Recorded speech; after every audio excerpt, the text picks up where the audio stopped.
Coach, on the Christmas break where you don't have to abide by the 20-hour rule, you can kind of get them in there. How the kids been adjusting to kind of? We do have to abide by those rules. Yes, it's weird, right? We do. How have you been, handling finals and getting back in here to do basketball? Not very good.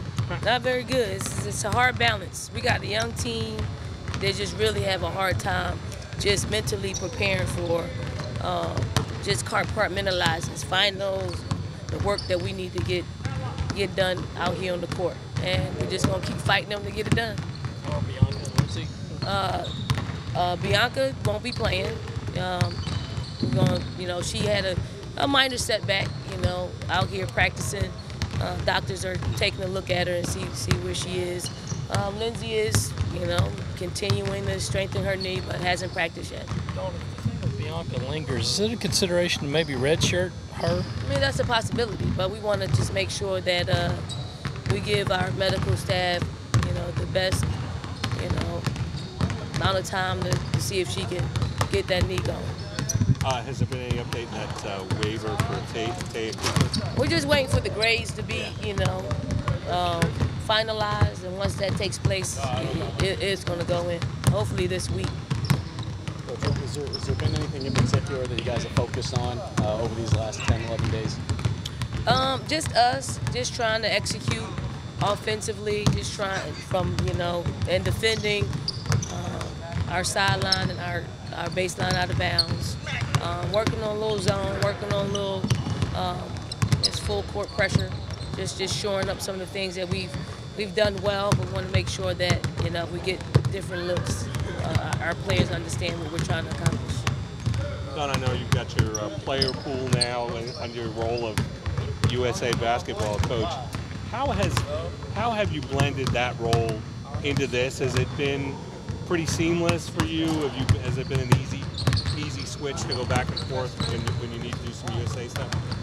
Yeah, I mean, it's just basketball. I don't think my philosophy changes, with the players that I'm coaching. I think that's pretty much a mainstay. I think the most important thing is being able to have training camps because, we'll get 3 days in February, maybe another 3 days in April, and basically that's it with the team that will take over to Spain in the World Cup. Because if we had the same WNBA finals as last year, 7 of those players, would meet us in Spain 2 days before we play.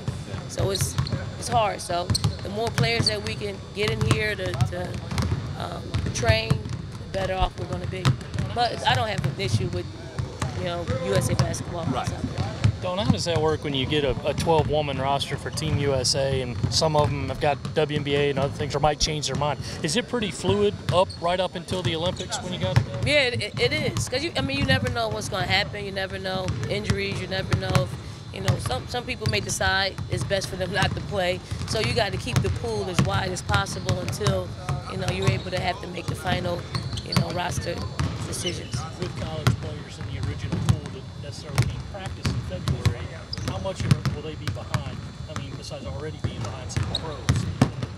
I mean, they're already playing from behind, just because, most of the players that are in the pool, they're playing overseas, played, years in the WNBA. So, that gives them, much more experience than a college player could ever have. Even the ones that have played USA basketball in the past, it really is a different level once you play, with those other pros.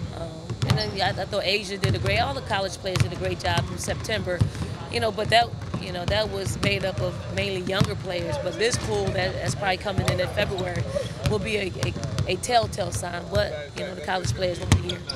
Players like Sue Birds are athletes who played in 4 Olympics already, pretty much giving you the go-ahead.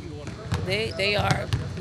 Everyone on the list of 29, and there's a couple of 4 and 3-time Olympians that have committed to play in the next Olympic Games. And the more experience we have, the better, because you certainly have to have some experience going into Olympic Games, no matter how talented that you are. Don, how excited are you to bring the Team USA here so they can see your facilities and see what you have going on here in Columbia?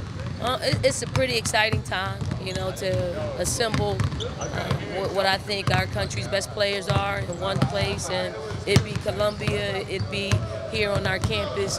It's always a great thing. I am looking forward. I mean, usually we go to some kind of exotic places, you know, but coming here to South Carolina, I think they'll be pleasantly surprised with, you know, all the things that, you know, that are happening here, all the things they can get into outside of our, you know, our practices. Will there be opportunities for the fans to watch practice or interact with the players at all while they're here? We really haven't had like open practices for USA, but you know, they'll probably be in here, so it'll be hard for us to have really an open practice.